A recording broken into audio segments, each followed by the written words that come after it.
नाज़रीन आदाब, प्रोग्राम वकील साहब में आप सभी का तहे दिल से इस्तकबाल करते हैं। आप सबके साथ मैं हूं हिना जुबैर। नाज़रीन, जैसा कि आप जानते हैं कि आप अपने कानूनी उलझनों या फिर मसलों के ताल्लुक से हमें कॉल कर सकते हैं। आप हमसे मशवरा ले सकते हैं। हमारे साथ एक सीनियर एडवोकेट मौजूद रहेंगे और हमारे जो नंबर हैं जिन पर आप हमें कॉल कर सकते हैं वो आप अपने टीवी स्क्रीन पर देख सकते हैं। सिर्फ एक बहुत गुजारिश है आपसे कि जब आप हमें कॉल करें तो आप अपने टीवी का वॉल्यूम ज़रूर बंद करें, या बाद में सुन सकते हैं या फिर हमारे यूट्यूब पर जाकर भी इसको देख सकते हैं जब भी आप बात करें, ताकि आपकी बात वकील साहब तक पहुंच जाए। और एक और आपसे दरख्वास्त है कि जब आप हमें कॉल करें तो आप अपना सवाल मुख्तसर और बहुत ही प्रिसाइज, यानी जो आपको पूछना है वो डायरेक्ट पूछ सकते हैं। तो चलिए हम इस्तकबाल करेंगे। हमारे साथ मौजूद हैं दिल्ली से सीनियर एडवोकेट अतहर आलम साहब। अतहर आलम साहब, बहुत बहुत इस्तकबाल करना चाहेंगे आपका न्यूज़ 18 उर्दू के खास प्रोग्राम वकील साहब में। शुक्रिया है। तो चलिए नाज़रीन, हमें आपकी कॉल का जो है वो इंतज़ार है। आप हमें कॉल कर सकते हैं और जिस तरह से लगातार हम कह रहे हैं कि आप हमसे कानूनी उलझनों और मसलों का हल जान सकते हैं, उनके बारे में यहाँ पर हमारे वकील साहब आपको मशवरा दे सकते हैं। और पूरी तरह से आप अपने आसपास खुरबुजवार में जो भी वकील आपको मुहैया हैं, अवेलेबल हैं, उनसे ही आप पूरी तरह से जानकारी ले सकते हैं। लेकिन अगर कोई परेशानी है तो कम से कम वो यहाँ पर हम दूर करने की कोशिश करेंगे। तो चलिए अब हम वकील साहब से शुरुआत करते हैं। वकील साहब, सबसे पहले हम आपसे ये जानना चाहेंगे, हमारे पास प्रॉपर्टी के ताल्लुक से बहुत ज़्यादा मामले सामने आते हैं, तो आखिर प्रॉपर्टी के ताल्लुक से लोगों में इस कदर अभी भी लापरवाही क्यों देखने में आती है? सबसे पहले ये जानना चाहेंगे, प्रॉपर्टी या कोई जायदाद लेने से पहले किन खास बातों का ध्यान रखें? देखिए, दो चीज़ें हैं, क्योंकि वक्त के हिसाब से जगह में बहुत कमी है और आजकल मॉडर्न ज़माने में फ्लैट कल्चर जो शहरों में ज़्यादातर हो रहा है, ज़मीन सीमित है, मुख्तसर है और हमको वर्टिकल जाना है। तो उसके लिए जो फ्लैट कल्चर शुरू हुआ है कि हम अपने इलाके की बात अगर करें, दिल्ली की बात करें, तो कुछ इलाके हैं जैसे पुरानी दिल्ली है, जामिया मिलिया इस्लामिया है, जहाँ पर कोई बहुत ज़्यादा गाइडलाइंस नहीं है बिल्डिंग बाय लॉ से मुताल्लिक़। लोगों को पास ये मालूमात नहीं है कि ये एरिया अनऑथराइज है या ऑथराइज है। लेने से पहले कभी कभी लोगों में गलती ये हो जाती है कि वो कागज़ सही तौर पे नहीं देख पाते, क्योंकि ज़्यादातर transaction general power of attorney के थ्रू हैं। जी जी बिल्कुल। हालांकि आप अगर देखें तो 2011 में जब सूरज लैंप जजमेंट सुप्रीम कोर्ट ने अपना सुनाया फैसला, उसमें बिल्कुल क्लेरिफाई कर दिया कि प्रॉपर्टी का जो ट्रांसफ़र ऑफ प्रॉपर्टी का राइट है जी, वो एग्जीक्यूट होगा सेल डीड के थ्रू। और अगर सेल डीड नहीं हुआ, चूंकि देखिए रेवेन्यू, गवर्नमेंट को रेवेन्यू चाहिए बिल्कुल, और किसी भी ऑथराइज कॉलोनी के में को रजिस्ट्रेशन कराने के लिए प्रॉपर्टी का टाइटल होना बहुत ज़रूरी है जी। प्रॉपर्टी में अगर क्लैरिटी नहीं है, टाइटल नहीं है, ऑथराइज नहीं है, तो बाद में बहुत चीज़ों की मुश्किलों का सामना करना पड़ता है। तो ख़ासकर जब हम किसी भी इलाके में फ्लैट लें या प्रॉपर्टी लें या ज़मीन लें, अब ट्रांजैक्शन के कई ज़रिए होते हैं। कुछ लोग किसान से ज़मीन लेकर के प्राइवेट डेवलपर्स अपने तौर पे डेवलप करते हैं उस इलाके को। किसान से उन्होंने लीज एग्रीमेंट करा लिया 2 साल जी। 5 साल। वकील साहब, आपके साथ हमारी ये बातचीत, हमारा डिस्कशन जारी रहने वाला है। चलिए अब हम अपनी कॉल का सिलसिला शुरू करते हैं। बात करेंगे अपने पहले कॉलर से। हेलो, अस्सलाम वालेकुम। जी सर, आप अपना नाम बताइए और बराए मेहरबानी टीवी का वॉल्यूम बंद कर दीजिए। वकील साहब हमारे साथ मौजूद हैं, अपना सवाल करिए। हाँ, कुरैशी अब्दुल कादिर बोल रहा हूँ, जामनगर गुजरात से। हेलो, अपना सवाल करिए, आपकी आवाज आ रही है। हाँ, तो बैंक से मैंने एक लोन लिया हुआ था। हेलो जी जी, हाँ, मैंने एक बैंक से लोन लिया हुआ था, वो लोन मैंने क्लियर कर दिया है। मेरे पास सर्टी है, उसका पहुंच है, मेरे पास सब कुछ है, फिर भी वो लोग अकाउंट मेरा बंद नहीं कर रहे हैं, बोल रहे लोन चलती है आपकी। तो उसके लिए बैंक में 2 बार गया था, उसके बाद की सर क्या सकते हैं, वो लोग ऊपर से बोल रहे हैं हम लोग बंद नहीं कर सकते, तो हम लोग क्या कार्रवाई कर सकते जी इसके लिए? जी, आप अपने टीवी का वॉल्यूम बंद कर दिए और अब आप जवाब सुन सकते हैं। वकील साहब आपका सवाल जो है उसका जवाब दे रहे हैं। जी वकील साहब। देखिए, दो चीजें हैं। आपको, आपने लोन किस पर्पस के लिए लिया था? पर्सनल लोन लिया था, हाउसिंग लोन लिया था, या स्कूटर, मोटरसाइकिल या कार लोन लिया था? क्योंकि लोन के कई चेहरे होते हैं। आपने किस पर्पस के लिए लोन लिया था ये आपने बताया नहीं। हम्म। लेकिन अगर लोन आपने रीपे कर दिया है तो बैंक आपको एनओसी प्रोवाइड करती है विद इन 1 वीक। जी। 1 हफ्ते से लेकर 15 दिन के अंदर आपको नो ऑब्जेक्शन सर्टिफिकेट बैंक देती है कि इनके म्याद जो है, ईएमआई इनकी लास्ट इस तारीख को पे कर दी गई है, जी। और आपको बैंक की तरफ से एक एनओसी लेने की ज़रूरत होती है। और अगर वो नहीं करते, किसी वजूहात की वजह से, हो सकता है कुछ बीच में डिफ़ॉल्ट हो गया हो आपके तरफ से, आपको मालूम नहीं हुआ होगा, कुछ चेक बाउंस कर गए हों, तो उसको आप निगोशिएट कर सकते हैं।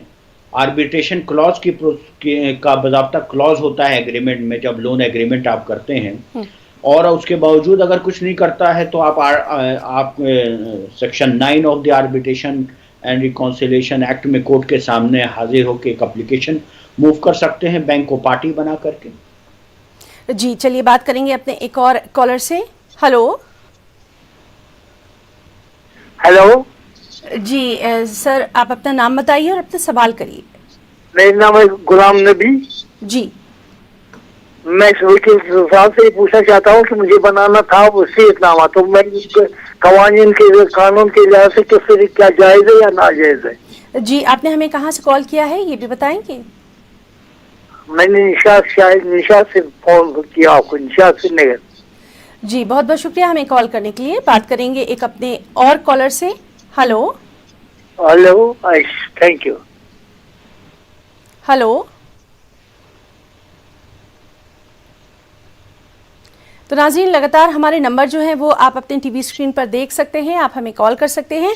चलिए वकील साहब से पूछेंगे। वकील साहब, ये हमारे एक नाज़रीन थे, इन्होंने पूछा है कि वसीयतनामा ये बनाना चाहते हैं, इसके ताल्लुक से क्या कुछ? देखिए, तो शरीयतन तौर पे ये ज़रूरी भी है कि जब हम अपने लाइफ टाइम में एक वसीयत बना लें, क्योंकि प्रॉपर्टी का डिस्प्यूट जो है विल के एब्सेंस में ही होता है। अगर वसीयतनामा अपनी ज़िंदगी में बना दें और अपने बच्चों को बता दें कि देखो भाई, ये प्रॉपर्टी है, चाहे वो एक मकान हो, ज़मीन हो, या कोई मूवेबल या इमूवेबल प्रॉपर्टी हो, गाड़ी हो, बैंक अकाउंट में जो पैसे हैं उनसे मुतालिक हो, तो वसीयत तो देखिए मरने के बाद ही उसका एक्चुअली यूज़ होता है। अगर आपने वसीयतनामा बना दिया तो बहुत अच्छा है, उससे आप कम से कम आने वाले डिस्प्यूट से बच सकते हैं। आपकी फैमिली में जिसकी वजह से परेशानियां बढ़ सकती हैं उससे बच सकते हैं। तो वसीयतनामा तो करना बहुत ज़रूरी है। खासकर इस्लाम ने तो बहुत ज़्यादा इजाज़त दी है, कुरान में भी वसीयत का जिक्र है, और वसीयत कर लेना चाहिए अपने ज़िंदगी में। जी, बहुत करामत बात आपने कही है। चलिए बात करेंगे अपने एक और कॉलर से। हेलो। हेलो। हेलो, सलाम अलैकुम। वालेकुम सलाम। आप अपना नाम बताइए और आपने हमें कहाँ से कॉल किया है और अपना सवाल करिए। जी, मेरा नाम मुजाहिद करके है, मैं कर्नाटका से बेंगलुरु से बात कर रहा हूँ। जी। बेंगलुरु से खरीद कोलार बोल के बात कर रहा हूँ। जी। हेलो, अपना सवाल करिए। जी, मेरा सवाल यह है कि मुझे एक पार्टी चेक दिया था।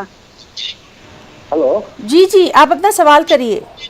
अच्छी बात है। मुझे एक पार्टी एक चेक दिया था 1,30,2000 की, वो मैंने उसको कोर्ट में दाखिल किया। दाखिल करने के बाद वो कोर्ट में फैसला मेरे हाथ में आया। उसके बाद फिर वो अपील गया। अपील करने जाने के बाद में फिर वो दूसरी मरतबा भी मेरे फेवर में आया। कम से कम 7-8 महीने हो गए, उसके ऊपर अभी तक वो कोई एक्शन नहीं हो रहा है। अब उसके वास्ते मैं क्या करना चाहता हूँ? जी, बहुत बहुत शुक्रिया आपने हमें कॉल किया। चलिए वकील साहब, इनका जवाब जानना चाहेंगे। देखिए, आपने नीचे की अदालत में केस फाइल किया, वहाँ से आपके मुकदमा आपके हक में हुआ।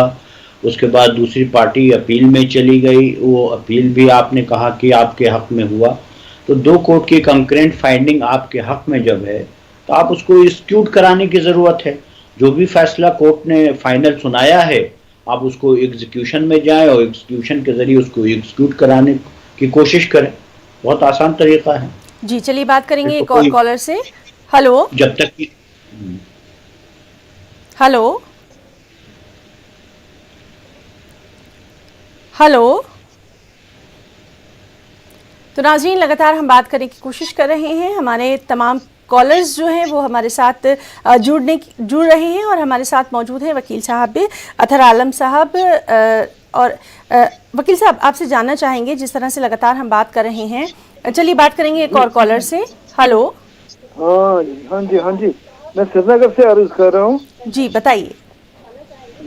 ये वसीयत का सिलसिला चल रहा था जी, इस बारे में वकील साहब से वो बात करनी थी। जी, बताइए, अपना सवाल करिए।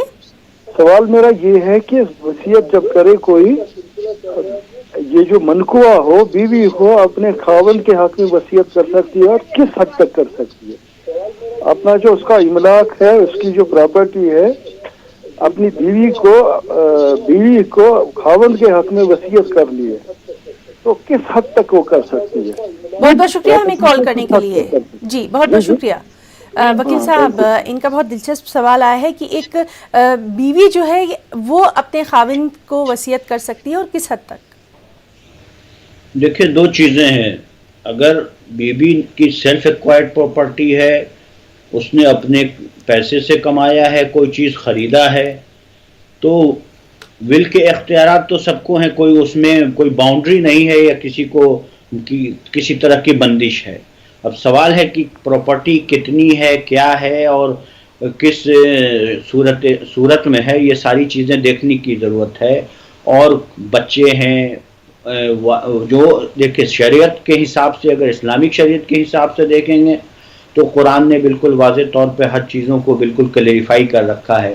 जो इस्लामिक तरीक़ा है उसके हिसाब से जो सबको हिस्सा मिलना चाहिए। अगर बच्चे हैं तो उनका अपना हक है, हस्बैंड है, कल को सपोज कीजिए उनकी डेथ हो जाती है, उसके बाद किसका हक होना चाहिए? हस्बैंड जिंदा हैं या उनके बच्चे हैं, तो उसको इक्वली तरीके से डिवाइड किया जा सकता है इस्लामिक तरीके से। जी, और चलिए बात करने की कोशिश करेंगे अपने एक और कॉलर से। हेलो।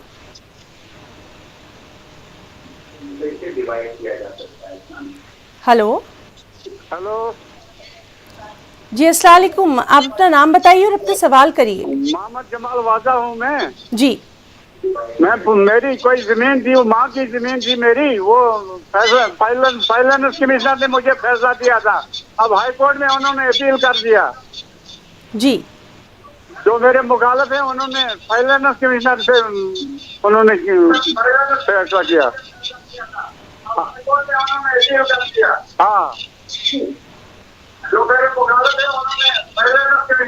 जी, बहुत बहुत शुक्रिया हमें कॉल करने के लिए। लगातार हम अपने तमाम नाज़रीन से यही दरख्वास्त कर रहे हैं कि वो जब हमें कॉल करें तो अपने टीवी का वॉल्यूम बंद कर दें ताकि आपका सवाल हमारे वकील साहब को समझ में आ जाए। जी वकील साहब। इनका सवाल बहुत सही साफ नहीं था। जी, वही इन्होंने वही क्या कहना चाह रहे हैं, लेकिन जरूर समझ में आया कि कोई केस इन्होंने कर रखा था, उसके बाद हाई कोर्ट ने फैसला सुना दिया। उसके बाद क्या ये चाहते हैं इनको इन्होंने क्लैरिफाई नहीं किया कि चाहते क्या है। जी, चलिए बात करेंगे अपने एक और कॉलर से। हेलो। 8 एकड़ जमीन हमारे बाप दादा का। हेलो। हेलो मैडम, आप अपना नाम बताइए और आपने कहाँ से कॉल किया है? मैं बेंगलुरु से बात कर रहा हूँ। बेंगलुरु लालबाग के पास में। जी, अपना सवाल करिए।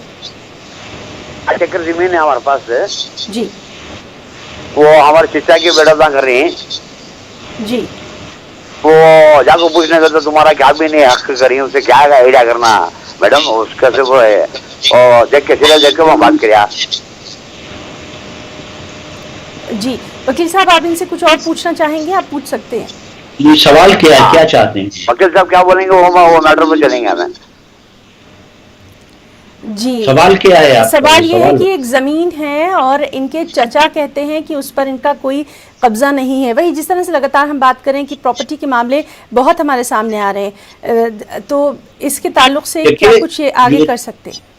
जो अब देखने की जरूरत है कि खसरा खेतियान में क्या नाम रहा है, इनके वालिद साहब का रहा है।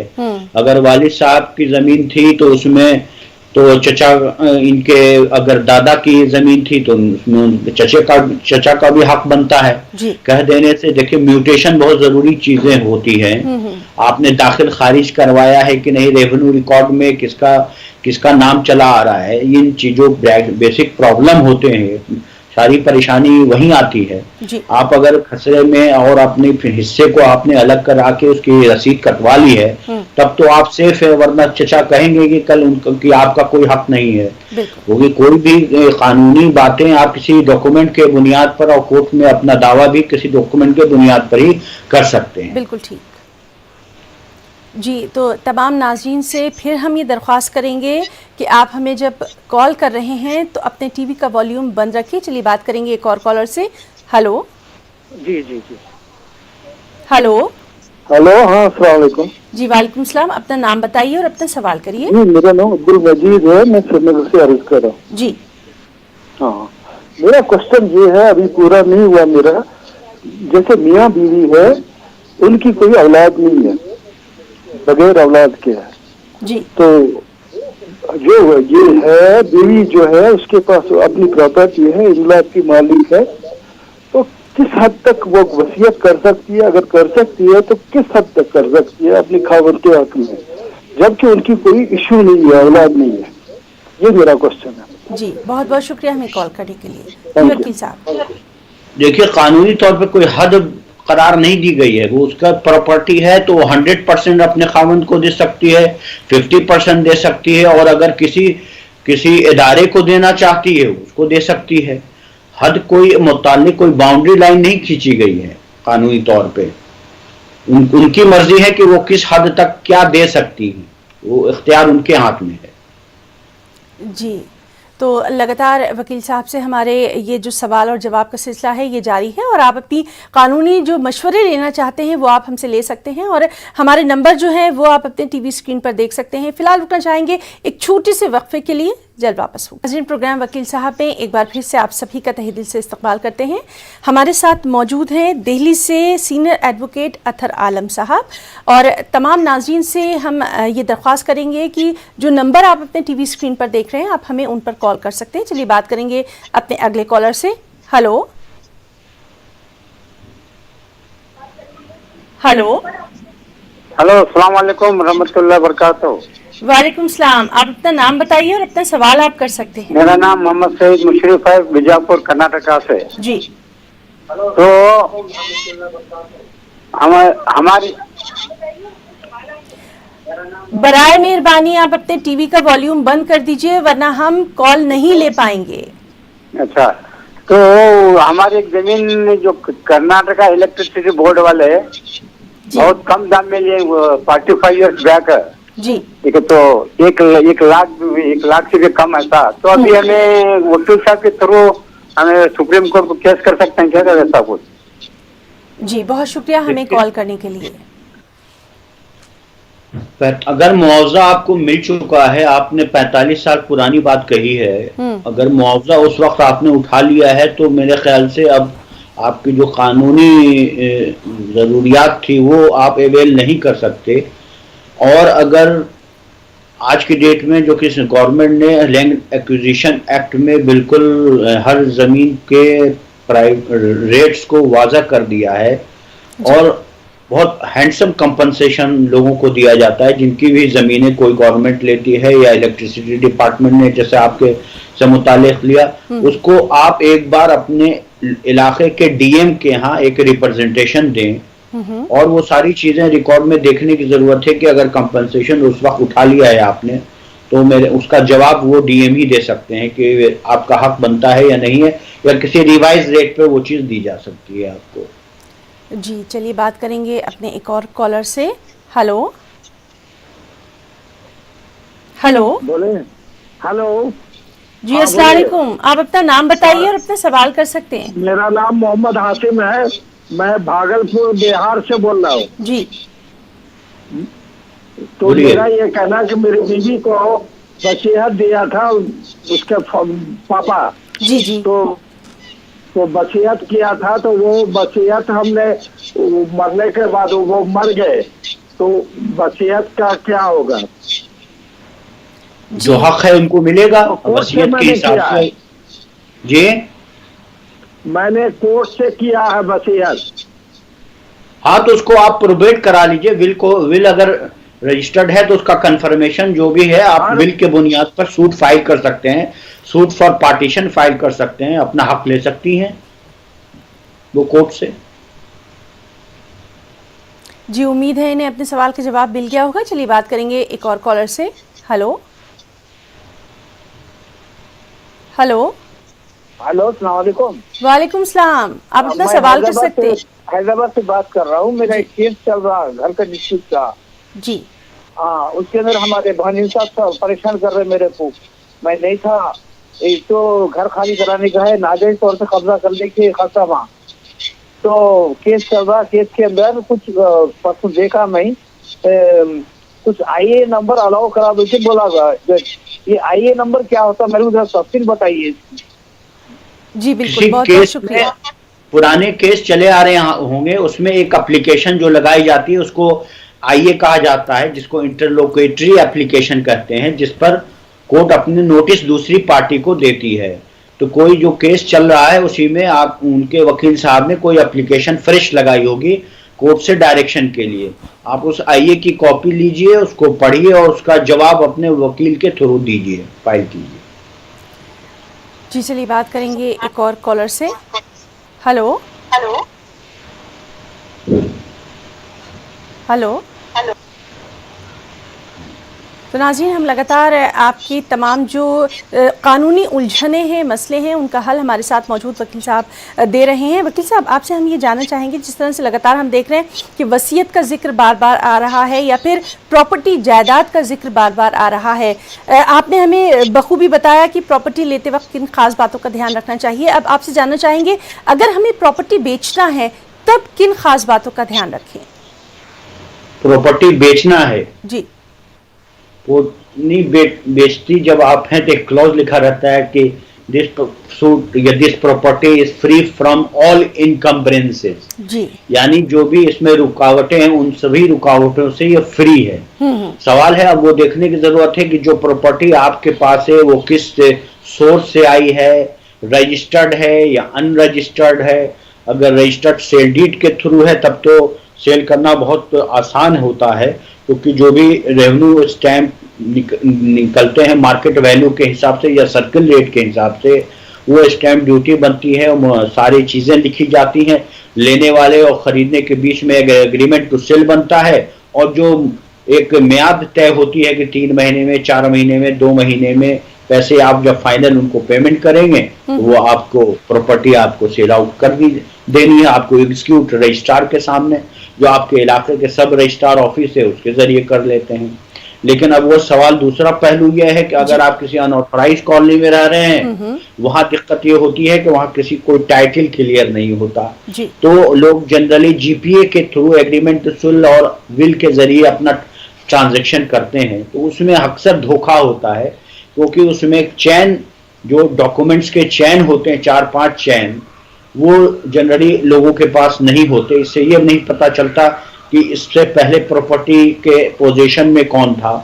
और जब आप अनऑथराइज कॉलोनी में कोई प्रॉपर्टी लेते हैं तो वहाँ सबसे ज़्यादा ज़रूरी ये है कि आप उस प्रॉपर्टी को पोजीशन में ले लें, क्योंकि जब आप पोजीशन ले लेंगे तब आपको थोड़ा सा रिस्क कम रहेगा, रिस्क फैक्टर कम इन्वॉल्व रहेगा और आप मुतमईन भी हो जाएंगे कि आपने एक प्रॉपर्टी बहुत 40-50 लाख के लिए कम से कम आपको उसका पोजीशन तो मिल गया। मैं टाइटल की बात नहीं कर रहा हूँ, लेकिन एक पोजीशन लेने के बाद बहुत सी चीज़ें, आपका एड्रेस, आपका कम्युनिकेशन, आपके बिजली के बिल, आपके टेलीफोन के बिल, ये सारे प्रूफ होते हैं। आपके आधार कार्ड उस एड्रेस पर बनते हैं, तो कम से कम एक प्रोटेक्टिव कवर आपको इससे मिल जाता है। टाइटल तो नहीं मिलता, क्योंकि कल को यही प्रॉपर्टी अगर किसी डिस्प्यूट में या लिटिगेशन में चली जाती है तो उसको साबित करना बहुत मुश्किल होता है, क्योंकि सुप्रीम कोर्ट के कई जजमेंट्स ऐसे आए हैं जब से सूरज लैम्प जजमेंट बहुत इंपॉर्टेंट जजमेंट है, जिसमें कोर्ट ने वाज़ा कर दिया है कि ट्रांसफर ऑफ प्रॉपर्टी तभी मानी जाएगी जब एक रेवेन्यू एक मार्केट वैल्यू के हिसाब से, सर्किल रेट के हिसाब से रजिस्टर्ड हुई हो, सेल डीड एग्जीक्यूट हुआ हो और उसकी एक सही तौर पे पैसे दिए गए हों रजिस्ट्रार ऑफिस में। ये सारी चीज़ें जी वकील साहब, बहुत ही कारामत मालूमात आपने दी है। हालांकि ये बहुत ही छोटी चीज़ें हैं लेकिन बेहद अहम भी हैं। चलिए बात करेंगे हम अपने अगले कॉलर से। Hello hello. अस्सलाम वालेकुम। जी वालेकुम सलाम। आप टीवी का वॉल्यूम बंद रखिए और अपना सवाल कर सकते हैं। अपना नाम भी बताइए। हाँ जी, हमारा सवाल वही है, हमारे प्रॉपर्टी हमारे मिसेज के नाम पे है, उसका अब्बा का नाम लगा हुआ है, हमारे नाम पे करने के लिए क्या प्रोसेस करना पड़ेगा? बहुत शुक्रिया हमें कॉल करने के लिए। आपके बीवी के नाम से अगर है तो उसको उनको ट्रांसफर करना पड़ेगा। दो तरीके से ट्रांसफर कर सकते हैं, या तो general power special power of attorney के थ्रू कर सकते हैं। उस एसपीओ को आप रजिस्टर्ड करा लें सब रजिस्ट्रार ऑफिस में, और अगर अनऑथोराइज कॉलोनी में है उसका है तो उसको जीपीए के थ्रू भी आप नोटराइज करा सकते हैं अपने फेवर में। उसमें आप उनके तस्वीर लगेगी, आपकी तस्वीर लगेगी, 2 विटनेस होंगे, और उसके साथ जो भी एफिडेविट है, पोजीशन है, वो सारी चीजें उस तारीख को दर्ज हो जाएंगी नोटरी रजिस्टर में। जी बिल्कुल, चलिए बात करेंगे एक और कॉलर से। हेलो। परमिशन की जरूरत पड़ेगी या नहीं? हेलो। हेलो जी अस्सलाम वालेकुम। आप अपना नाम बताइए, आपने कहाँ से कॉल किया है, और आप अब अपना सवाल करिए। हेलो, आपको हमारी आवाज आ रही है? हेलो। तो नाज़रीन, हम बात करने की कोशिश कर रहे हैं, हमारे साथ लगातार आपके तमाम कॉल्स जो हैं वो भी मौजूद हैं। चलिए एक बार फिर से बात करने की कोशिश करेंगे एक और कॉलर से। हेलो। अस्सलाम वालेकुम। वालेकुम सलाम। सर आप अपना नाम बताइए और अपना सवाल करिए। मैं दिल्ली से बात कर रहा हूँ। जी। गुल मोहम्मद। जी। हेलो। आप अपना सवाल करिए, आपकी आवाज़ आ रही है। हाँ, वकील साहब से मुझे ये पूछना था। हाँ मैडम, तो मेरा एक कॉम्प्लेक्स है 4 दुकान वाला। जी। हेलो। जी जी जी। कॉम्प्लेक्स है, इसके कॉम्प्लेक्स के रूबरू 800 स्क्वायर फीट कारपोरेशन की जगह है म्यूनसिपलिटी। जी। अगर मैं वो वहाँ अप्लाई किया कारपोरेशन को, वो मुझे ना देकर या ऑप्शन करते हैं या औरों को देते हैं, ऐसा किए तो मेरा कॉम्प्लेक्स बेकार हो जाएगा। इसलिए अगर मुझे कानूनी कार्रवाई से वो जगह मिल सकती है, मैं वहाँ 16 साल से हूँ। जी। 16 साल से हूँ। जी। आप अपना सवाल साफ तरीके से पूछिए, आप चाहते हैं। जी वकील साहब, मैं बताती हूँ। ये कह रहे हैं कि एक कॉम्प्लेक्स है इनका दिल्ली में ही, और कॉम्प्लेक्स के सामने कॉरपोरेशन की थोड़ी सी ज़मीन है। अब ये चाह रहे हैं कि वो ज़मीन भी इनको ही मिल जाए, इसके लिए इनको क्या करना होगा? हाँ, उसका एक कानूनी तरीका है जो ट्रांसफर कर सकती है। अगर जो मार्केट रेट है उस जगह की, अगर थोड़ी बहुत जगह है तो वो कंसर्न एमसीडी में south zone, central zone Lajpat Nagar में ऑफिस है उसकी, जाके वहाँ इंजीनियर से, चीफ इंजीनियर से बदाब्ता मिल करके, क्योंकि अल्टीमेटली छोटी जगह तो एमसीडी दे सकती है, ट्रांसफर कर सकती है, लेकिन उसका एक लीगल तरीका है, लीगल प्रोसेस है। वो फॉर्म भरवाएंगे और उसकी मार्केट वैल्यू एसेस करेंगे, आप उसको ले सकते हैं, कोई दिक्कत नहीं है।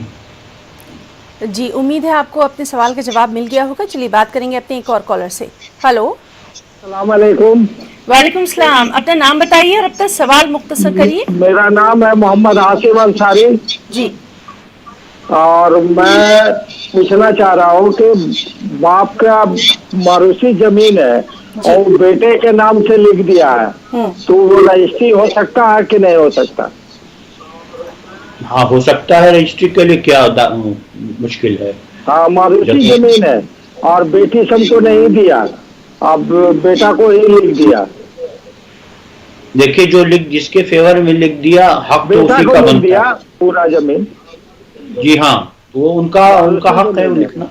अगर लिख दिया, अगर उस हक को आप चैलेंज कर सकते हैं तो अदालत में चैलेंज करिए, अदालत से आप चैलेंज कर सकते हैं। अगर कानूनी तरीके से वो गलत है तो पूरा नहीं लिख सकते, वो जो भी तरीका है इस्लामिक तरीके से लिख कर सकते हैं, जितना हिस्सा उनका बनता था उसको दे सकते हैं, लेकिन पूरा नहीं लिख सकते वो। आप उसके लिए अपना दावा कर सकते हैं कोर्ट में जाकर। जी बिल्कुल। तो चलिए बात करेंगे एक और कॉलर से। हेलो। हेलो। जी वालेकुम सलाम। अपना नाम बताइए और अपना सवाल करिए। आपका वॉल्यूम थोड़ा कम आ रहा है। मैं आमिर हुसैन बोल रहा हूँ मैम। जी। और जी मैम, सवाल ये है मेरा वकील साहब से कि जैसे कि मेरी की जमीन है तो उस पे कोर्ट में किसी ने कोर्ट से इससे स्थगन आदेश ले लिया है और पीछे खेत की जमीनें हैं। तो जैसे कि मेरा जो घर है वो 30 साल से लगभग बना हुआ है, तो क्या मैं अपने घर में प्लास्टर वगैरह करा सकता हूँ, रिपेयरिंग का काम करा सकता हूँ अगर स्थगन आदेश है? जी बहुत शुक्रिया। देखिए, अगर स्टे लगा दिया है तो आप कोर्ट में एक अर्जी, वेकेशन ऑफ स्टे कोई परमानेंट नहीं होता।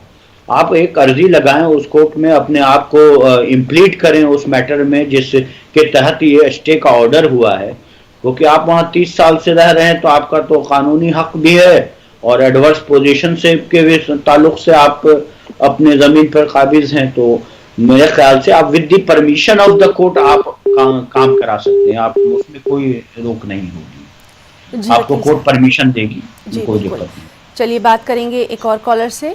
हेलो जी, हेलो, अस्सलाम वालेकुम। वालेकुम सलाम। अपना नाम बताइए, अपना सवाल कर सकते हैं, वकील साहब मौजूद है हमारे साथ। जी, मेरा नाम फारूक है जी, मैं सिद्दीपेट से बात कर रहा हूँ। जी जी।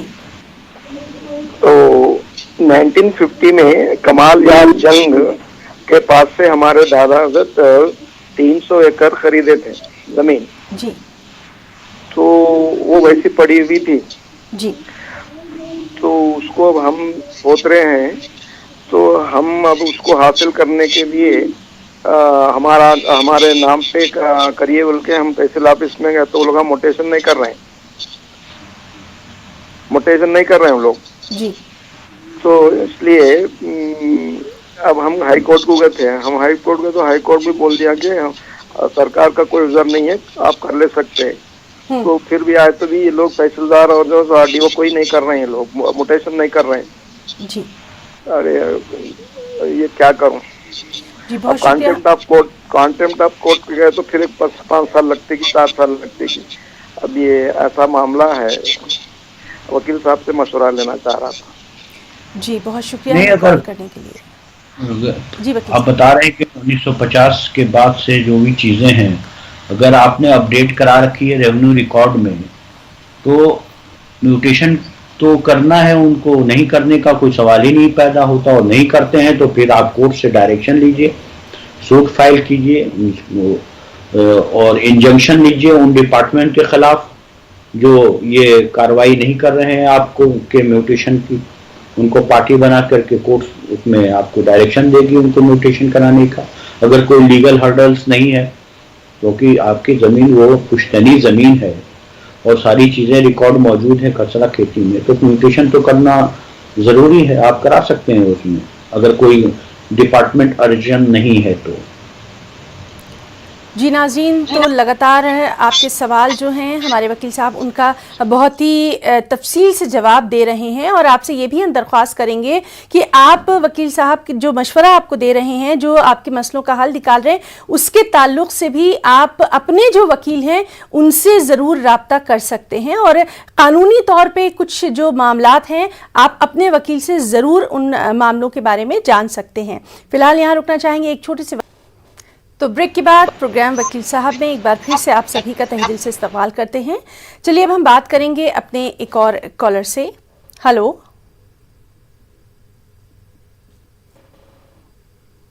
हेलो। तो नाज़रीन हमारे साथ मौजूद हैं सीनियर एडवोकेट अतहर आलम साहब दिल्ली से। हमारे साथ आपके तमाम जो सवाल हैं, आपकी जो कानूनी उलझने हैं या फिर किसी मसले का हल चाहते हैं उसके बारे में वो तफसील से बता रहे हैं। और वकील साहब, जिस तरह से लगातार हम देख रहे हैं कि ज़्यादातर जो मामलात हैं वो या तो ज़मीन के ताल्लुक़ से हैं, प्रॉपर्टी के ताल्लुक़ से हैं, या फिर विरसे के ताल्लुक़ से हैं, तो कहाँ पर कमी रह जाती है? क्योंकि ये सवाल हम आपसे इसलिए कर रहे हैं क्योंकि अक्सर मामलात में इंसान कहीं ना कहीं गफलत का मुजाहरा कर जाता है। किन बातों में उसको बहुत ही होशियार रहना चाहिए, ख़ासतौर से जायदाद के मामले में? देखिए, ये मसले अगर आप देखें रिकॉर्ड्स तो इन 10 सालों में बहुत ज़्यादा बढ़े हैं। जी बिल्कुल। उसकी वजूहात ये हैं कि जो प्रॉपर्टी की कीमतें हैं वो कई गुना बढ़ गई हैं। पहले बहनें जो हैं वो उन चीज़ों पर ध्यान नहीं देती थी, वालिद नहीं ध्यान देते थे, बच्चे नहीं ध्यान देते थे, लेकिन जब से लोग शहरों में रहने लगे हैं, अखराजात बढ़े हैं, चीज़ें की कीमतें बढ़ी हैं, तो डिस्प्यूट भी बढ़े हैं, लिटिगेशंस भी बहुत बढ़े हैं। और इसी चीज़ों को देखते हुए सुप्रीम कोर्ट ने मेरे ख्याल से 2000 में ही एक अपने जजमेंट में मीडिएशन की कंसेप्ट की बात की थी और ये कहा था कि जिस तरीके से फॉरेन्स में सारे मसले का हल, चाहे वो प्रॉपर्टी से मुतालिक हो, मैट्रिमोनियल डिस्प्यूट्स हों, आपस में किसी भी तरीके के लिटिगेशन चल रहे हों, मियाँ बीबी के झगड़े हों, हर झगड़े का जो निपटारा होता है वो मीडिएशन के थ्रू होता है। इसको देखते हुए फिर 2005 में हिंदुस्तान में सेक्शन 89 सीपीसी के तहत मीडिएशन का एक कंसेप्ट दिल्ली में आया। सबसे पहले कि सजारी कोर्ट में इसका एस्टेब्लिशमेंट हुआ जी। उन मीडिएशन की रिपोर्ट जब आप 2005 से 2020 की देखेंगी, इन 15 सालों में कई लाख केसेस बिल्कुल मीडिएशन के जरिए हल हुए हैं। तो इसका फायदा अब लोगों को नजर आ रहा है। तो मुझे याद है अभी भी कि 2005 में जब ये गवर्नमेंट ऑफ इंडिया ने डिसीजन लिया कि और कोर्ट ने डिसाइड किया कि हम हर डिस्ट्रिक्ट्स में और डिस्ट्रिक्ट कोर्ट्स में से लेके सुप्रीम कोर्ट और हाई कोर्ट में एक हम सेंटर बनाएंगे, मीडिएशन सेंटर, तो उसका काफ़ी ज़ोर तोर से लोगों वकीलों ने उसका इख्तलाफ किया था। लोगों ने विरोध किया कि नहीं, पता हमारी प्रैक्टिस शायद ख़त्म हो जाए, हमारे प्रैक्टिस पे इसका असर हो। लेकिन उसका फ़ायदा आज नज़र आ रहा है 15 सालों के बाद कि हर तरीके का जो झगड़ा है, चाहे प्रॉपर्टी से मुतालिक हो, विल से मुतालिक हो और कंपनी से मुतालिक हो, हर तरीके चेक बाउंस से मुतालिक हो, पार्टीशन से मुतालिक हो, डोमेस्टिक वायलेंस से मुतालिक हो, तो ये सारे मसले जो हैं आज मीडिएशन के थ्रू और मीडिएटर्स बैठ करके, अब लोगों को, बहुत से लोगों को मालूमात इसकी नहीं है। हालांकि दिल्ली लीगल सर्विस अथॉरिटी और भी गवर्नमेंट की तरफ से हमेशा इसका एडवर्टीजमेंट बहुत जोर तोड़ से किया जाता है कि देखिए आप मीडिएशन में आइए, बिल्कुल ये कॉस्ट फ्री है, फ्री एडवाइस दी जाती है, आपको सारी चीज़ें कुछ बियर करने की ज़रूरत नहीं है, सारे एक्सपेंसेस जो है गवर्नमेंट बियर करेगी। तो अब लोगों में अवेयरनेस आ रही है, प्लस हम लोगों की एक जिम्मेदारी है वकील के नाते अपने सोसाइटी समाज में जिस मुआशरे में रह रहे हैं, कम से कम हमारी जिम्मेदारी है कि लोगों को मीडिएशन के बारे में बताएं, बच्चों को बताएं, घर में बताएं कि मीडिएशन की जो ट्रेनिंग होती है, जो उसमें जजेस मीडिएटर भी होते हैं, एडवोकेट्स मीडिएटर भी होते हैं, उसका एक एक्सपीरियंस है, मिनिमम 10 साल की वकालत की प्रैक्टिस होनी चाहिए। मैं 8 साल 9 साल से मीडिएटर हूँ साउथ और साउथ ईस्ट दिल्ली का, और हमने भी खुद सैकड़ों मैटर लोगों के हल कराए हैं। तो इससे एक फ़ायदा ज़रूर होता है कि देखिए, दूसरी चीज़ अब नया कंसेप्ट प्री लिटिगेशन कंसेप्ट आया है कि किसी भी अप्रहेंशन अगर है कि दो लोगों के बीच में झगड़े होने के इम्कानात हैं, प्रॉपर्टी से को लेकर के, चेक बाउंस से रिलेटेड या कंपनी से मुतालिक, या बहुत सारी डिफरेंट नेचर ऑफ केसेस होते हैं, तो उसमें दोनों पार्टीज एक मीडिएटर के जरिए अपने मसले का हल कर सकते हैं। जी, वाकई बहुत बेशबहा खिदमत आप तमाम जो आपकी बरादरी है वो अंजाम दे रही है। वकील साहब, यहाँ मैं ये ज़रूर कहना चाहूँगी कि कोरोना का जो दौर रहा है, बेहद मुश्किल दौर रहा है, हम सभी ने एक बेहद मुश्किल दौर को देखा है, देख रहे हैं। तो कोरोना के इस दौर में तमाम जो वकीला बरादरी है उनको किन ख़ास दुश्वारियों का सामना करना पड़ा? क्योंकि बहुत सारी चीज़ें ऐसी हैं जो कि आपको भी गाइडलाइंस का ख़ास ध्यान रखना पड़ता है, और ऐसे में लोग अगर आप तक पहुंचने से या वकीलों तक पहुंचने से डर रहे हैं, उनका डर हम अपनी इस प्रोग्राम के ज़रिए कैसे दूर कर सकते हैं? देखिए, कुछ वक्त के लिए तो वाकई परेशानी सबके लिए आई थी, और कुछ वकील, चूँकि देखिए वकील और क्लाइंट का रिश्ता जो है, हर क्लाइंट ये चाहता है कि उसका केस जल्द से जल्द डिस्पोजल हो, जल्द से जल्द ख़त्म हो। और कोरोना की वजह से जिस तरीके से बिल्कुल सिर्फ हिंदुस्तानी नहीं, पूरी दुनिया जो है इसके जब्त में आ गई, और मुश्किलात जिस तरीके से हुआ, एक पूरा चैन है, ये पूरा सिस्टम जो है हमारा कॉलेप्स कर गया। जी वकील साहब, हमारी ये बातचीत जारी रहेगी। इस वक्त हम एक कॉल ले लेंगे। हमारे साथ एक कॉलर जुड़ रहे हैं। हेलो, अस्सलाम वालेकुम। हेलो जी, आप अपना नाम बताइए, अपना सवाल कर सकते हैं। जी मैं कर्नाटक बेंगलुरु से बात कर रहा हूँ जी। देखिए आज से कोई 6 साल पहले, हेलो आप अपना सवाल करिए। तो नाज़रीन, हम बात करने की कोशिश कर रहे हैं। लगातार हमारी आपसे यही दरख्वास्त है कि आप जब हमें कॉल करें तो अपना सवाल मुख्तसर पूछें और टीवी का वॉल्यूम बंद करें, वरना आपकी कॉल यूं ही ज़ाय हो जाएगी। चलिए बात करेंगे एक और कॉलर से। हेलो, अस्सलाम वालेकुम। वालेकुम सलाम। आप अपना नाम बताइए और अपना सवाल कर सकते हैं। जी, मेरा नाम अखलाक है, मैं सीतापुर से यूपी से बोल रहा हूँ। जी अखलाक, बताइए। जी, मेरा सवाल ये है कि मैं अब से 20 साल पहले ज़मीन का मसला है जो मैंने हमारे पापा हैं उन्होंने बैनामा कराया था और उसमें 2 लोगों का हिस्सा था। उसमें से एक हमारे फूफा थे और एक हमारे अब्बू, जिसमें से एक था कि वो जैसे 25% पे जैसे 25% का हिस्सा हमारे फूफा का था और हमारे 75% हमारे अब्बू का था। लेकिन 20 साल के बाद उस पर जो आता है ना इंतखाब, तो उस पर दोनों लोग बराबर बराबर के हिस्सेदार आ रहे हैं। ठीक है, उसके बाद में अभी चंद दिन पहले हमारे फूफा का इंतकाल हो गया है, जिसकी वजह से अब हम वकील साहब से ये पूछना चाहते हैं कि अब मुझे उसमें क्या करना चाहिए। जी बिल्कुल जी, बहुत शुक्रिया हमें कॉल करने के लिए। जी वकील साहब, पार्टीशन का मसला है तो आप देखिए 20 साल का वक्फा बहुत होता है। किसी भी प्रॉपर्टी को इमूवेबल प्रॉपर्टी के लिए 12 साल का लिमिटेशन है। हमारे यहाँ देखिए लिमिटेशन का बहुत इम्पोर्टेंस है लॉ में। किसी भी मामलात में, चाहे वो प्रॉपर्टी से मुतालिक हो या किसी इंसिडेंट से मुतालिक हो, वक्फा जो है कानूनी तौर पे 2 साल, 6 साल, 12 साल, 20 साल, क्योंकि अब 20 साल आप बता रहे हैं। लेकिन देखिए अभी एक सुप्रीम कोर्ट की जजमेंट आई है रिसेंटली, जिसमें आप कोई भी इस तरीके का मसला है तो आप बैठ करके मशवरे से फैमिली सेटलमेंट करके इसको, क्योंकि होता क्या है, आपके फूफा का भी इंतकाल हो गया, वालिद साहब भी नहीं रहे, तो ये डिस्प्यूट जनरेशन टू जनरेशन चलती है। बिल्कुल ठीक। इसका एक वाहिद तरीका ये है कि एक बैठ के आप फैमिली सेटलमेंट कर लें कि जिसका भी जो हिस्सा है ईमानदारी के साथ उसको बांट लें, ताकि आने वाले बच्चों में वो खलिश ना रहे और फिर एक दूसरे से कन्फ्रंटेशन प्रॉपर्टी को लेकर ना हो। तो सबसे अच्छा तरीका है कि कानूनी तरीके से आप, और उसकी एक लीगल सैंक्टिटी भी है, अगर आप फैमिली सेटलमेंट करके उसको रजिस्टर्ड करा लेते हैं रजिस्ट्रार ऑफिस में या नोटराइज भी करा लेते हैं, तो उसको कोर्ट ने कहा है कि वो रिकॉग्नाइज होगा, वो एडमिसिबल होगा कल को कोर्ट में, अगर उससे मुतालिक अगर मसले का हल नहीं होता है। जी बिल्कुल। चलिए बात करने की कोशिश करेंगे एक और कॉलर से। हेलो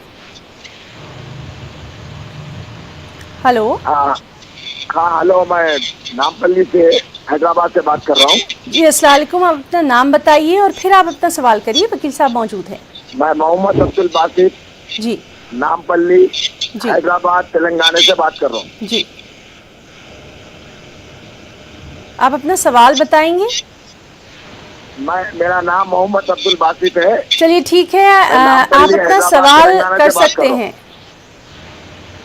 सवाल ये है, गवर्नमेंट एक आर्डर्स निकाले ज़रे जमीन को या LRS कराओ, ठीक है, मान लिया अगर वो जगह पर कोई सोसाइटी बन गई है और वहाँ क्वार्टर्स बन गए हैं तो वहाँ उसको वैसे VRS कराओ बोल के नोटिस आ रही, ये क्या करना साहब इसको? बहुत शुक्रिया हमें कॉल करने के लिए। जी देखिए साहब, जी आपकी अगर जमीन थी और उसमें क्वार्टर बन गए हैं तो बन जाने से वो जमीन की नौइयत क्या थी, किस नेचर की जमीन थी, आपकी अगर अपनी जमीन थी है तो कोई गवर्नमेंट तो इस तरीके से इतना बड़ा क्वार्टर या कोई चीज बना नहीं सकती, और अगर बना भी लिया है तो फिर उसको आप इविक्शन की का एक प्रोसीजर है, सूट फॉर इविक्शन फाइल कीजिए इस बुनियाद पर कि वो जगह मेरी थी और उस पर एक सरकारी इमारत बन गई है या जगह बन गई, क्योंकि जब तक लैंड यूज का रिकॉर्ड में चेंज नहीं होता है LNDO ऑफिस में, तब तक ये चीज़ें होती नहीं हैं। लैंड एंड डेवलपमेंट ऑफिस का ये सारा मसला है, वहाँ रिकॉर्ड देखिए, रेवेन्यू रिकॉर्ड में देखिए कि वहाँ कैसे वो चीज़ें लैंड ट्रांसफ़र हुई हैं, और फिर उसके बाद, क्योंकि ये चीज़ें एक दिन में नहीं बनती, इतने बड़े स्ट्रक्चर बना और आप आज उसको आपको नज़र में आई है, तो ये की तरफ से आप भी उसके में शामिल, नेग्लिजेंस आपके पार्ट में भी हुई है। आप उसी वक्त जब बन रहा था तो आवाज़ उठानी चाहिए थी, कंप्लेन देनी चाहिए थी। जी चलिए बात करेंगे एक और कॉलर से। हेलो हेलो हेलो सलाम अलैकुम। वालेकुम सलाम। आप अपना नाम बताकर अपना सवाल कर सकते हैं। मोहम्मद जमाला मेरा नाम जी। ख्वाजा साहब मुझे जम्मू में बोलते हैं। जी जम्मू में बोलते हैं मुझे। जी अपना सवाल करिए। सवाल मेरा है, मुझे फाइनेंस कमिश्नर ने जमीन दे दिया लिख के, उसने ऑर्डर दे दिया, अब इन्होंने हाई कोर्ट में केस कर दिया जम्मू में, इन्होंने मेरा हो गया, अब इन्होंने हाई कोर्ट में श्रीनगर लगाया जी। मेरे मुखालिफ जो थे जी उन्होंने मुझे अपील कर दिया उधर। जी बहुत बहुत शुक्रिया हमें कॉल करने के लिए। जी जी वकील साहब वो बात नहीं, हाई कोर्ट में कर दिया तो हाई कोर्ट का फैसला आया या नहीं आया ये आपने बताया नहीं। अगर हाई कोर्ट का फैसला अभी नहीं आया तो उसका इंतजार कीजिए, और अगर आता है तो उसके आगे भी दरवाजे खुले हैं उसके ऑर्डर को चैलेंज करने के लिए। सुप्रीम कोर्ट में आप आ सकते हैं। जी चलिए बात करेंगे एक और कॉलर से। Hello hello hello hello. तो नाज़रीन हम लगातार बात करने की कोशिश कर रहे हैं। हमारे तमाम कॉलर्स जो हैं वो अपने जो उनको कानूनी उलझन है उनका हल जान रहे हैं। वकील साहब हमारे साथ मौजूद हैं। वकील साहब हम बात कर रहे थे कि कोविड-19 के दौर में बहुत ज़्यादा दिक्कतों का सामना जो है वो आप लोगों को करना पड़ा है, तो किस तरह से उससे आप लोग जो हैं वो अब निकल रहे हैं बाहर, और क्या मशवरा देना चाहेंगे आम लोगों को कि वकील तक पहुंचने से वो डरे नहीं बल्कि उनकी मदद लें? देखिए, हर मुश्किल का कोई ना कोई सॉल्यूशन ज़रूर होता है, और मैं कहता हूं कि अभी ये 2020 ने एक टेक्नोलॉजिकल रिवॉल्यूशन कम से कम कोर्टों में, अदालतों में ले आई। बिल्कुल बिल्कुल। आप 2 महीने बिल्कुल मार्च और अप्रैल मई तक 2-3 महीने मुश्किलात हुए, कोर्ट बिल्कुल बंद हो गई, कोई प्रोसीडिंग नहीं हुई। लेकिन क्योंकि ये चीज़ें एक दिन की नहीं थी, लगा गवर्नमेंट को भी लगा कि ये चीज़ें बहुत लंबी खींचेंगी, 5 महीने 6 महीने 1 साल 2 साल तक लग सकता है। तो बहुत अच्छा डिसीजन सुप्रीम कोर्ट ने और हाई कोर्ट ने लिया कि आज की डेट में कोई मुश्किलात बिना, देखो हर चीज़ के लिए एक SOP इन्होंने इशू किया, स्टैंडर्ड ऑपरेटिंग प्रोसीजर्स इन्होंने गाइडलाइंस दी। हाई कोर्ट ने, दिल्ली हाई कोर्ट ने और सुप्रीम कोर्ट में टाइम टू टाइम गाइडलाइंस दिए, सॉफ्टवेयर डेवलप किए ताकि बिना परेशानी के हम अपने मैटर्स को कोर्ट के सामने कर सकें। और अल्लाह का शुक्र है कि इतने साल होने के बावजूद भी 3-4 महीने कोर्ट बहुत आसानी के साथ चल रहे। हमारे मेडिएशन सेंटर जो बिल्कुल बंद हो गए थे, एक ट्रेनिंग दी गई सारे मेडिएटर्स को, सिस्को वेबेक्स के जरिए आजकल हम एक क्लाइंट से भी राब्ता रखते हैं, पार्टीज से भी राब्ता कर रहे हैं, मैटर भी सेटल हो रहे हैं। नए अदालतों में जो केसेस फाइल होने हैं उनको ई फाइलिंग का एक बहुत बड़ी फैसिलिटी दी गई। हर वकील को कहा गया कि आप अपने पोर्टल जो गिवन डिस्ट्रिक्ट कोर्ट हो, सुप्रीम कोर्ट हो, हाई कोर्ट हो, पोर्टल पे अपने रजिस्ट्रेशन कराएं। और उससे बहुत अच्छा एक मैसेज ये गया कि इमरजेंसी में भी ई फाइलिंग की फैसिलिटी अवेलेबल है। परेशानियां दुश्वारियां जरूर हैं, कभी वॉइस का प्रॉब्लम है, कभी ऑडियो का प्रॉब्लम है, कम्युनिकेशन का कभी प्रॉब्लम है, वो चीजें नहीं हो पाती जो एक जाहिरी तौर पे और फिजिकल तौर पे हो पाती। लेकिन इसके होने से कम इस कोविड-19 का एक बहुत बड़ा अचीवमेंट मैं कहूँगा गवर्नमेंट का भी रहा, हाई कोर्ट और सुप्रीम कोर्ट का भी रहा कि एक नई टेक्नोलॉजी अमल में आई और उसको हम इस्तेमाल कर रहे हैं। जिस तरीके से आज हम बैठ के आपके साथ स्टूडियो में ना जाके स्काइप के जरिए बात कर रहे हैं और अपनी बात लोगों तक पहुंचा रहे हैं, उसी तरीके से आज अदालत में हम अपनी बात जजेस तक पहुंचा रहे हैं और जजेस भी बहुत कॉम्पिटेंसी के साथ अपना फैसला सुना रहे हैं। सारे मैटर्स, कुछ क्लाइंट्स हैं, कुछ अपोजिट पार्टीज हैं जिन्होंने, देखिए जो सबसे ज्यादा फिक्र उसको होती है जिसने दावा किया है, जिसने केस फाइल किया है, उसके लिए तो एक एक दिन बहुत भारी होता है। लेकिन अल्लाह का शुक्र है कि अदालतें भी बहुत अच्छे तरीके से उसको कंट्रोल कर रही हैं, फैसला सुना रही हैं, सारी चीजें हो रही हैं, आर्गुमेंट हो रहे हैं, बहस हो रही है, फैसला सुनाया जा रहा है। ऐसा नहीं है कि काम नहीं हो रहा है। हाँ, कुछ जगहों पे, छोटी जगह पर जहाँ पर बिजली का प्रॉब्लम है, जहाँ टेक्नोलॉजी का प्रॉब्लम है, जहाँ नेट की दुश्वारी है, वहाँ कुछ परेशानियां जरूर हैं, लेकिन जी, बहुत तो तकलीफ ये है। तमाम तर दुश्वारियां भी धीरे धीरे हल ही हो जाएंगी, क्योंकि आप बिल्कुल सही कह रहे हैं कि 2020 का हमें बहुत शुक्र अदा करना चाहिए। कम से कम उसने हमें मुश्किलात से लड़ने के लिए एक रास्ता बताया। और वकील साहब, आप का भी लगातार हम बहुत शुक्रिया अदा कर रहे हैं, आपकी तमाम जो फ्रेटर्निटी है कि इस कोरोना के दौर में भी आप लोग लगातार हमारे साथ जुड़ रहे हैं, अपना कीमती वक्त दे रहे हैं। और हमारे जो नाज़रीन हैं, आपने देखा कि हमें कितनी सारी कॉल्स आती हैं, उनके जो मसले हैं उनका हल आप लगातार दे रहे हैं।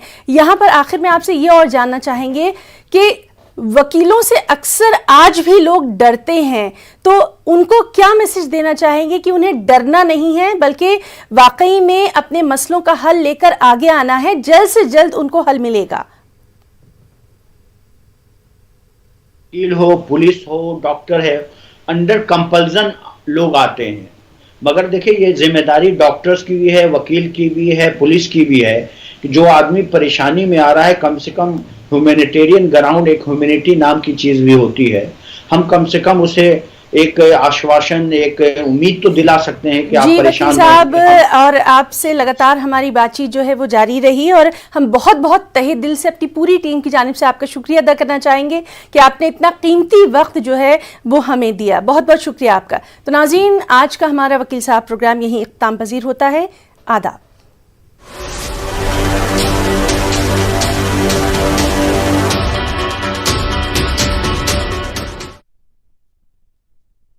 समझिए, गोल्ड लोन लिया आपने, देकर कंगन